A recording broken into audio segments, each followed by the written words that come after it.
gouvernement va rendre sa copie dans 1 heure, vous le savez, vous suivrez avec nous en direct sur LCI. Quelle réponse donc à cette délinquance, à ces violences, à ces images que l'on a vues tout l'été sur des faits divers parfois assez sordides. On va se parler de la réponse à donner. On va se demander s'il n'est pas trop tard. Denis Jacob nous a rejoint sur ce plateau. Bonjour à vous. Bonjour. Vous êtes secrétaire général du syndicat Alternative Police. Merci d'avoir accepté notre invitation. Et puis Patrick Haddad, le maire de Sarcelles, nous attend en Skype. On va vous rejoindre dans une seconde. Patrick Haddad, regardons d'abord ce qu'il se passe à Drancy depuis plusieurs jours avec Camilla Campuzano. Armés et cagoulés, 2 bandes s'affrontent dans les rues de Drancy. Des violences qui ont commencé vendredi soir et ont duré tout le week-end. Des habitants assistent à la scène, incrédules. C'est moi qui me fais courser. Ce sont 2 quartiers de Drancy qui se battent, l'un du centre-ville et l'autre du nord. Point de départ d'Erix, une jeune fille sifflée. La situation dégénère rapidement. Des bagarres avec des battes, des couteaux, des cocktails Molotov et même des tirs de mortier, explique la préfecture de police. Au moins 4 personnes ont été blessées et plusieurs dizaines arrêtées. Il y aurait des mineurs parmi eux. Le ministre de l'Intérieur a fait le point hier sur Twitter. Le calme est revenu à Drancy depuis hier soir grâce aux 45 interpellations en 3 jours et à une présence soutenue des policiers sur le terrain. Selon la maire de la ville, Aude-Lagarde, ces 2 quartiers n'auraient jamais eu de conflit jusqu'à présent.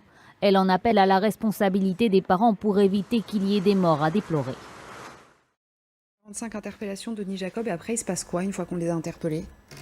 Bien, ça dépend de la gravité des faits pour lesquels ils ont été interpellés, mais très souvent, dans la grande majorité des cas, ils se retrouvent avec une convocation en justice et sont remis en liberté, sauf à avoir été pris, je dirais, la main dans le sac, à violenter un autre individu, l'avoir blessé. À ce moment-là, il peut être déféré, mais on a un spécialiste sur le plateau, il pourrait certainement mieux répondre que moi. Mais en tous les cas, nous, en tant que policier, dans la grande majorité des cas, et pas uniquement sur ce type d'affaires, mais d'une manière générale, la grande majorité des individus qu'on interpelle, on a à peine fini notre procédure, qui sont déjà, eux, dehors. Donc c'est vrai que pour nous, il y a ce sentiment d'impunité, d'essayer de faire notre travail, et que derrière, rien ne soit fait pour pas que ça se reproduise. Je vous laisse répondre dans une seconde, Serge Portelli. D'abord, je voudrais savoir au sujet de ce sentiment d'impunité. Patrick Haddad, vous êtes le maire de Sarcelles. Déjà, est-ce que vous avez déjà vu dans votre ville ce genre de scène ? Et est-ce que vous accédez à ce sentiment d'impunité dont nous parlait Denis Jacob à l'instant ? Alors heureusement, ce type de scène tel qu'on a pu le voir dans ce reportage, et j'apporte mon soutien à ma collègue maire de Drancy, on n'en a pas eu récemment sur Sarcelles. La situation n'est pas celle-là actuellement. Maintenant, on est à l'abri de rien. Si ça peut arriver dans une ville qui est pas loin de la nôtre, ça peut aussi arriver chez nous. Donc il faut tout faire pour s'en prémunir. Mais sur ces phénomènes précisément de rixe entre quartiers, c'est bien sûr le travail de la police une fois que ça arrive. Mais avant, il y a tout un travail de prévention, de médiation, de maillage des quartiers avec des médiateurs, avec des agents spécialisés qui doivent faire en sorte de nous remonter les informations et de prévenir les tensions, de faire en sorte qu'on n'arrive pas à ce type de situation, mais on n'est jamais à l'abri du fait que ça puisse se produire. Vous restez avec nous, j'ai d'autres questions pour vous. Serge Portelli, c'est vrai qu'on comprend que ce dossier soit compliqué. Monsieur Haddad nous dit il y a la prévention, la police dit nous on fait ce qu'on peut, et puis dit la justice forcément ça va pas toujours assez vite. Enfin, en fait, tout est une histoire de globalisation de ce problème-là. Quand la justice, là, typiquement, des 45 interpellations, je ne vais pas vous demander ce qui va se passer pour eux, on ne connaît pas le dossier à fond, mais effectivement, ces gens qui sont interpellés, monsieur le policier nous dit le problème c'est qu'on les retrouvera dans la rue 2 jours après. Mais attendez, je m'adresse aux policiers. Quand vous avez des affaires, moi aussi, très nombreuses, des affaires de bandes, qui se terminent d'ailleurs parfois des faits bien plus graves que ça, avec des morts. Enfin, voilà. Donc, quand vous avez 40 interpellations, ça veut dire que vous avez arrêté un certain nombre de gens qui couraient devant vous, et puis que... Pas que, mais enfin, vous couriez plus vite. Là, en l'occurrence, ils ne couraient pas, ils agressaient d'autres personnes. Enfin, c'était un conflit de bandes rivales, quand même. Ils ne faisaient pas que courir. Oui, mais écoutez, je connais aussi très très bien ce type de dossier. Vous ne pouvez pas, sur les 40 personnes, dire, par votre enquête, celui-là, il a fait ça, celui-là a fait ça, le 39e, il a fait ça, et le 40e aussi. C'est pas possible. C'est pas comme ça. Il est clairement identifié. Non, c'est pas comme ça que ça se passe. Écoutez, parce qu'effectivement, si vous dites ça, mais nous, on sait très bien ce que chacun d'entre eux a fait, on a les preuves, il y a l'énonciation, il y a les caméras, il y a les témoins, il y a tout ce que vous voulez, il y a des témoins. À ce moment-là, je vous crois. problème, c'est que c'est jamais comme ça. C'est jamais comme ça. Et en fait, sur les 40 que vous arrêtez, vous en avez peut-être une dizaine sur lesquelles vous avez... de vous reprendre, mais c'est pas toujours comme ça. Dire que ce n'est jamais comme ça, c'est un peu général. 50 ans. Pardon. Ça fait 50 ans que je fais ça. Je vous prie m'excuser, mais là, quand même, j'ai envie de vous poser une question. Franchement. Est-ce que là, vous êtes en train d'indiquer à ceux qui ont envie de provoquer des bagarres, surtout, faites en sorte d'être nombreux, comme ça sera noyé dans la masse, et on ne saura pas qui est responsable. Je pense qu'il dit juste qu'il n'y a pas de dossier parfait, en fait. Mais non, mais partout, il y avait eu exactement la même polémique. Non, mais là, vous êtes en train de nous expliquer qu'on ne peut pas sanctionner les responsables. Mais si, mais simplement, sur 40 personnes, vous aurez une dizaine de personnes pour lesquelles les faits comme on ne peut pas les identifier, donc venez en masse, nombreux, comme mais ça vous êtes certain. de Ce que dit Serge Portelli, pardon. Mais non, pas du tout. Non, vous expliquez, vous donnez la technique. Ce que l'on peut comprendre de ce que dit Serge Portelli, Olivier, ce que l'on peut comprendre de ce que dit Serge Portelli, c'est qu'il faut accepter que ça dure longtemps, parce on est dans un état de droit, que pour inculper quelqu'un, il faut avoir des preuves, et que ça prend du temps. D'abord, et voilà. Je crois que, d'une façon générale, c'est pas la violence extrême qui est en cause, c'est un sentiment général que finalement la loi n'est plus appliquée. Voilà, d'une façon globale d'ailleurs, y compris sur des petites choses, choses qui n'ont pas grande importance. On vous dit, que l'arsenal législatif est suffisant, et deux, que les peines sont appliquées. Les peines sont exécutées. Je suis désolé. J'ai dit 90% des peines sont exécutées. J'ai travaillé, écrit un bouquin avec un juge pour enfants qui passait pour être extrêmement laxiste à l'époque. Monsieur Rosenzweig. Bon, monsieur Rosenzweig. Il n'est pas si laxiste que ça. Bon, je suis d'accord avec vous, mais il passait pour être extrêmement laxiste. Simplement, il était le premier à me dire, mais quand on prend des sanctions, alors là, il s'agit de la justice pour mineurs, et ça commence comme ça, parce qu'après, on les retrouve dans ces situations-là. La justice pour mineurs, quand il y a un petit délit de rien du tout qui est commis, évidemment, on ne va pas envoyer... D'abord, en dessous de 13 ans, c'est pas possible, et à partir de 13 ans, c'est possible, mais il faut vraiment que les cas soient très graves. On ne va pas envoyer en prison, c'est ridicule. Bon, donc on prend des mesures d'accompagnement. Le seul problème, c'est que ces mesures d'accompagnement, par exemple, l'interdiction de fréquenter telle ou telle personne, etc. Bon, mais qui va surveiller l'application de ces peines-là? Personne. Parce que ça coûte un argent fou si on doit surveiller ces sanctions-là. Un peu d'argent magique, parfois, ça fait pas de mal. Donc voilà, donc les peines ne sont pas exécutées. Et d'ailleurs, tous les juges pour enfants, ils vous disent le problème, et Dupond-Moretti a dit la même chose, le problème c'est que les peines interviennent très longtemps après les faits. Vous avez 800 personnes mineures actuellement en prison en France. Alors d'où ils viennent ces mineurs ?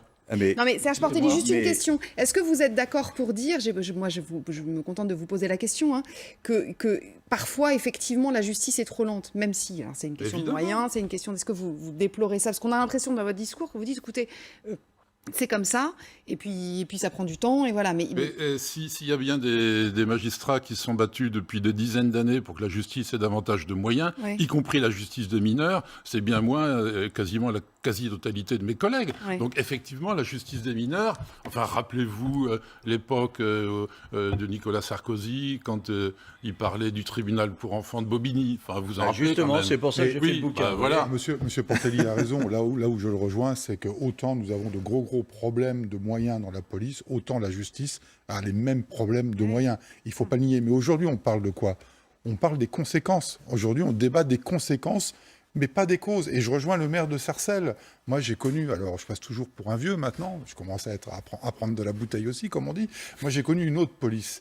C'est la police de proximité, la police de quartier. Je ne parle pas de la police de proximité de Jospin, je parle encore de celle d'avant. C'est-à-dire là où il y avait des îlotiers, là où il y avait des commissariats de quartier, où il y avait des animateurs, des éducateurs sociaux qu'on a supprimés. On a supprimé tout un tas de services publics dans ces quartiers difficiles. Et aujourd'hui, on se retrouve avec quoi? Avec une grande majorité de jeunes qui sont livrés à des petits trafiquants qui, eux, ne sont pas nombreux, mais qui phagocytent tout ça. Et aujourd'hui, ça veut dire que donner des moyens supplémentaires à la justice, ça serait mettre un pansement sur une jambe de bois. Non, mais il faut le faire. C'est-à-dire qu'il faut le faire complémentairement à d'autres politiques. Moi, je le dis, vous le savez, à chaque fois qu'on parle de ce sujet-là, je le répète parce que je pense que la clé, elle est là. La police, toute seule, ne réglera pas les problèmes si, à côté, on ne met pas en place une véritable politique sociale, économique et de la ville dans ces quartiers difficiles. L'un ne peut pas aller sans l'autre. C'est ce que je vous disais tout à l'heure. Vous disiez quels sont les différents facteurs de la délinquance. Mais là-dessus, je pense qu'on est tous d'accord. La police qui vient de vous répondre. Là-dessus, on est tous d'accord. Après, il y a une façon d'en parler aussi qui ne donne pas, Par exemple, M. Dupond-Moretti a bien raison de dire qu'il y a beaucoup de peines alternatives à la prison et qui sont bien plus efficaces et bien plus utiles, y compris pour la réinsertion, que la prison. Seulement, il l'annonce de telle sorte qu'on a l'impression qu'il ne voudra rien faire. Oui. Et c'est ça aussi. Il faut aussi convaincre ceux à qui on s'adresse. Alors, juste pour revenir sur la cause, je voudrais que vous écoutiez, parce que le Gérald Darmanin a évoqué le fait que la priorité, c'était le trafic de drogue. On va écouter ce que disait Laurent Nunez ce matin, qui sait également bien de quoi il parle, sur la mer des batailles, justement. Écoutez.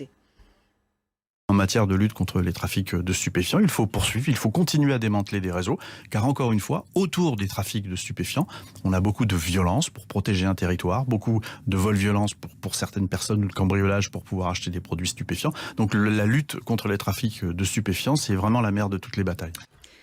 Patrick Haddad, maire de Sarcelles, vous êtes toujours avec nous. C'est la mère de toutes les batailles, le trafic de drogue. C'est de là que viennent, pas tous les problèmes évidemment, mais l'essentiel. Tous les problèmes peut-être pas, mais c'est effectivement un problème très sérieux et qui mobilise beaucoup de forces de police en partenariat avec les services de prévention de la ville. Mais on a comme ça, sur une ville comme la mienne, 4-5 points de deals réguliers qui sont démantelés, qui se reconstituent et qui génèrent effectivement de la violence et surtout beaucoup d'incivilité, beaucoup de sentiments d'insécurité derrière. Donc c'est effectivement un sujet très, très important, mais je rebondis sur ce que disait Denis Jacob à l'instant. Effectivement, il ne suffit pas de faire des grandes déclarations. Ce dont on a besoin, c'est d'avoir réellement des politiques efficaces. Et pour qu'elles soient efficaces, il faut mettre des moyens. C'est très simple. On en reparlera sûrement tout à l'heure, mais sous la période de Nicolas Sarkozy, c'est 13 000 policiers en moins entre 2007 et 2012. Et ça, y compris les syndicats de policiers m'en parlent localement. Comment vous voulez démanteler des trafics? Comment vous voulez lutter contre de l'insécurité et de l'incivilité quand vous avez moins de moyens alors qu'il en faudrait plus, en plus du fait qu'il faut bien les répartir dans les quartiers, mais c'est aussi des moyens là en hommes, mais aussi des moyens matériels. Nous, on a un commissariat à Sarcelles qui est extrêmement vétuste. J'ai eu le préfet récemment. La semaine prochaine, on va essayer de trouver une solution à cela. Mais si on a de la part du gouvernement des réponses concrètes en disant voilà, on va mettre plus de moyens sur le terrain, je parle des forces policières là, même si la politique sociale est extrêmement importante aussi, qu'il faut le faire, mais pour se concentrer sur ça, si on a des réponses concrètes sur des gens qui seraient mieux formés, qui seraient plus nombreux et des moyens matériels, dans chaque grande ville, un commissariat en bonne et due forme, ce serait déjà un début de réponse concrète, plutôt que d'avoir pour l'instant des choses dont on ne maîtrise pas très bien ni le calendrier, ni les moyens réels au-delà des effets d'annonce. C'est ça que vous attendez du porte-parole du gouvernement tout à l'heure, sont des moyens très concrètement, pas un nouvel arsenal législatif? L'arsenal législatif, non. À gagner en efficacité au niveau de la justice, certainement. Des peines alternatives, pourquoi pas, à partir du moment où ça répond bien aux besoins, ça répond bien aux problèmes. Nous, les maires sur le terrain, bien sûr qu'il y a des sensibilités de gauche, de droite, tout ça continue d'exister, mais on a aussi besoin de réponses efficaces. Donc oui, il faut des moyens sur la police, il en faut sur la justice aussi. L'arsenal législatif, j'en suis pas sûr. Appliquons bien ce qui existe, avec les moyens qu'il faut, et peut-être qu'on pourra faire des progrès ensemble. Allez-y, Olivier. Oui, juste pour rebondir sur cette question des effectifs et des moyens, j'ai envie de citer quelqu'un qui n'est ni politique ni syndicaliste, c'est l'IGPN, l'Inspection générale de la police nationale, qui a enquêté sur la mort du livreur, M. Chouvia, qui est mort à la suite d'une arrestation avec la clé d'étranglement. 4 policiers sont impliqués dans l'histoire. Et l'IGPN relève quoi? C'est que finalement, le chef d'équipe n'avait même pas le grade qui lui permettait d'être chef d'équipe. Que ses 3 coéquipiers, sur les 3, il y en a 2 il ne les connaissait pratiquement pas. Il n'avait jamais travaillé avec eux. Il n'y a pas eu de conférence entre eux auparavant sur la manière d'intervenir. Donc ils ne se connaissaient pas, ils vont sur le terrain. 2 d'entre eux étaient des stagiaires.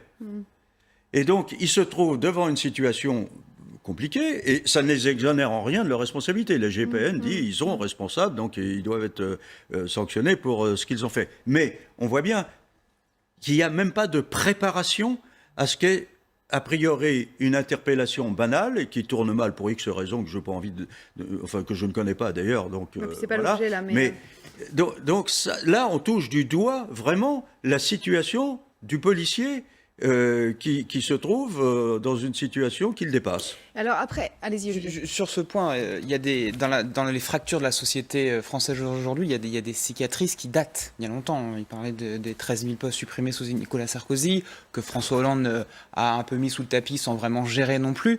Il n'y a jamais de recette magique en politique, mais force est de constater que, en effet, le rétablissement d'une police de proximité comme on l'a connu dans les années 90, un rétablissement de moyens avec de l'argent magique pour garder l'expression qu'Emmanuel Macron a bien aimé utiliser, voilà, ce sont deux totems qui pourraient... Alors, ils prennent du temps. La police de proximité, ça prendra du temps. Au début, ce sera très compliqué pour les policiers sur le terrain, ça sera probablement très violent, mais il y a des résultats sur le long terme, on le sait. Alors, oui, c'est un peu l'interrogation. Ça se fait pas en 2 ans, mais c'est l'interrogation. La mise en œuvre est beaucoup plus complexe, excusez-moi de vous interrompre, mais on ne peut pas dire demain, on met de la police de proximité. Non, mais c'est ce que je dis, c'est un travail de long terme. Pour éradiquer les réseaux de délinquance, les stupéfiants, là, Gérald Darmanin a raison.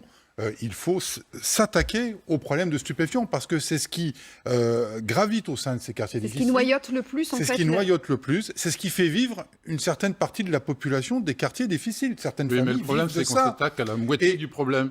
Mais c'est ça. Vous parlez des trafiquants, vous parlez de l'offre, mais très peu de gens parlent de la demande. Et la seule réponse qu'on entend aujourd'hui, c'est effectivement cette fameuse contravention, cette amende forfaitaire, voilà, qui est vraiment une réponse...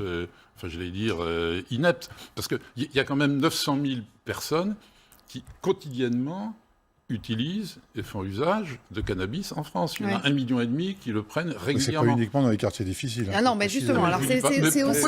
Personne ne parle de quartiers difficiles. Mais parce qu'aujourd'hui, le problème dont on parle... On ne s'attaque pas à ça. Monsieur Portelli, on parle aujourd'hui de ce qui s'est passé dans une cité difficile de France. Et on sait que les plus gros problèmes que l'on rencontre aujourd'hui en matière de délinquance et d'insécurité, excusez-moi de le dire, c'est pas dans le 16e, c'est pas dans le 8e, ou c'est pas à Neuilly. Pardonnez-moi, Denis Jacob, mais c'est vrai que c'est aussi partout. Alors, on a dit que ça pouvait toucher tous les milieux sociaux, oui, ce qui est vrai également, pas forcément dans les mêmes proportions.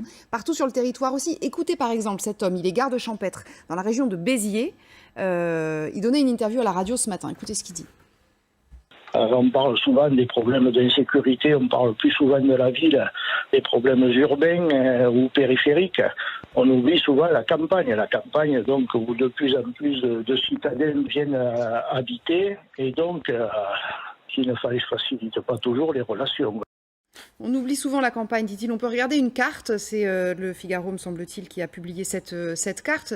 Dans le ministère, c'est une carte qui est sourcée du ministère de l'Intérieur. Là, on parle des coups et blessures volontaires. Par exemple, enregistrés pour 1000 habitants. On voit bien cette carte. Alors évidemment, les grandes villes sont impactées, elles sont en rouge foncé. On voit bien la banlieue parisienne, on voit bien la côte méditerranéenne, mais il y a des zones dans lesquelles on n'est pas du tout dans des grandes villes et où on voit que cette délinquance... Alors, encore une fois, c'est un focus sur les coups et blessures volontaires, mais enfin, c'est partout quand même. Hein. Oui, non, mais ça, c'est pas uniquement dans la rue. Non, mais voilà. J'ai l'impression qu'on a complètement oublié tout ce qui est arrivé, tout ce qu'on connaît maintenant depuis au moins une dizaine d'années. C'est-à-dire qu'une grande partie de la violence en France, c'est la violence familiale. Mais oui, mais on ne dit pas le contraire, Serge Portelli. Mais depuis tout à l'heure, on ne parle pas du tout de ça. Comme si, justement, en fait, c'est pour ça que je vous montre ça. C'est pour ça que moi j'insiste là-dessus. Et le problème était assez clair il y a quelques jours, quand on a essayé de tracer le bilan du Grenelle des violences conjugales. Oui. Voilà. Donc on retrouve exactement les mêmes problématiques que celles qu'on vient d'évoquer. C'est-à-dire que vous avez une politique de communication qui n'était pas si mal faite que ça, et puis on en parlait, c'était bien. Bon, voilà. Mais simplement, on annonce une quarantaine de mesures. Et puis, qu'est-ce qu'on voit aujourd'hui, au bout d'un an, très exactement? Eh bien, que toutes les mesures qui nécessitaient beaucoup d'argent, pas un petit peu, eh bien, finalement, elles n'ont pas été exécutées. L'hébergement, les 1000 places d'hébergement, on attend toujours qu'elles arrivent. Le bracelet électronique d'éloignement, pour faire rapide, il n'est toujours pas en application, ce sera peut-être à la fin de l'année. Donc, vous voyez, il n'y a pas simplement que ces violences de rue qui posent tous ces mêmes problèmes, il y a aussi ces violences on parle du trafic familiales. De drogue, il n'y a pas que ça, effectivement. Alors après, il y a la réponse. On parlait de réponse pénale tout à l'heure. Alors, on a bien compris ce que vous disiez tout à l'heure et ce que disent un certain nombre de politiques. L'arsenal, il existe. L'arsenal législatif, il existe. Mais pour certains, est-ce que ces peines sont suffisamment constructives, si j'ose dire? Écoutez ce que disait Valérie Pécresse ce matin.